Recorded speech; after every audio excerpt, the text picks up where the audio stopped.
Cuando ocurre un sismo vemos moverse el suelo, los objetos e incluso edificios completos. Pero ese movimiento puede haberse originado a decenas o incluso cientos de kilómetros de distancia. Entonces surge una pregunta. Si un sismo comienza a kilómetros de profundidad, ¿cómo llega esa energía hasta nuestros edificios? Para entenderlo, tenemos que hablar de ondas sísmicas.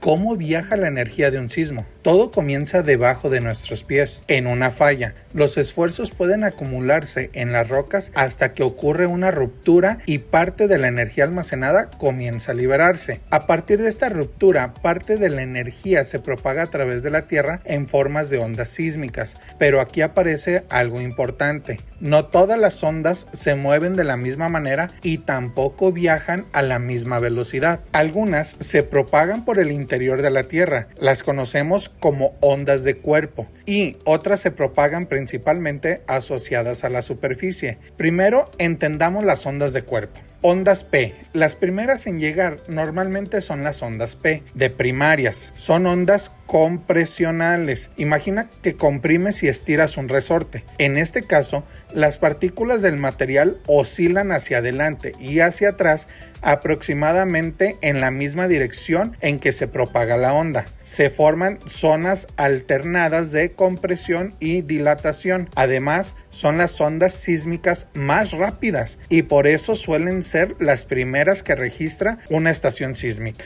Después llegan las ondas S, de secundarias. Aquí el movimiento es diferente. Las partículas se desplazan perpendicularmente a la dirección de propagación.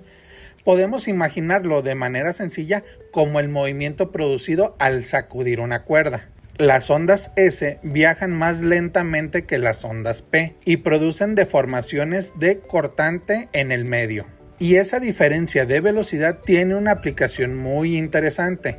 En un registro sísmico podemos identificar primero la llegada de la onda P y posteriormente la llegada de la onda S. El intervalo de tiempo entre ambas aporta información que ayuda a estimar qué tan lejos se encuentra el evento respecto de la estación. Con información de varias estaciones, los sismólogos pueden avanzar en la localización del terremoto. Hasta aquí hablamos principalmente de ondas que viajan por el interior de la Tierra, pero cuando ese campo de ondas interactúa con las zonas cercanas a la superficie, aparecen otros movimientos que también son fundamentales, las ondas Love y Rayleigh.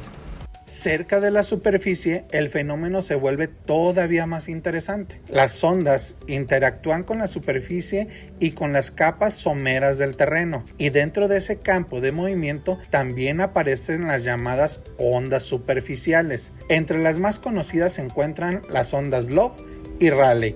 Las ondas Love producen principalmente movimiento horizontal transversal, es decir, mientras la onda se propaga, el terreno puede desplazarse lateralmente de un lado hacia otro. En esa representación prácticamente no estamos hablando de movimiento vertical, sino de un movimiento predominantemente horizontal. En las Rayleigh tiene un comportamiento distinto. Cerca de la superficie, las partículas pueden describir trayectorias aproximadamente elípticas. Por eso existe una combinación de movimiento horizontal y vertical que puede aparecer de manera conceptual a una ondulación del terreno. Además, este movimiento disminuye conforme nos alejamos de la superficie. Pero hay algo que debemos de aclarar. Durante un terremoto no sentimos 4 sacudidas perfectamente separadas. Una P, después una S, después Love y finalmente Rayleigh. Esa clasificación nos ayuda a comprender la física de cada tipo de onda.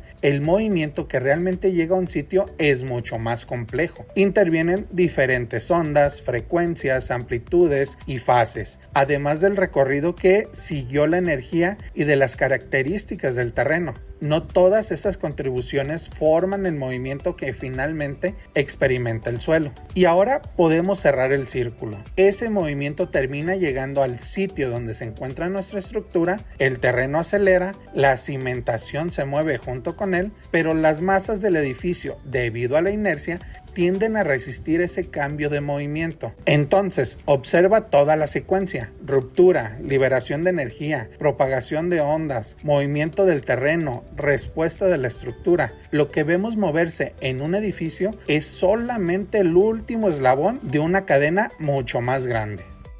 Por eso un sismo no es una simple sacudida, es un fenómeno físico que comienza en profundidad, se propaga a través de la Tierra y finalmente termina interactuando con nuestras estructuras. Entender esa cadena nos permite dejar de ver solamente el movimiento y comenzar a interpretarlo como ingenieros.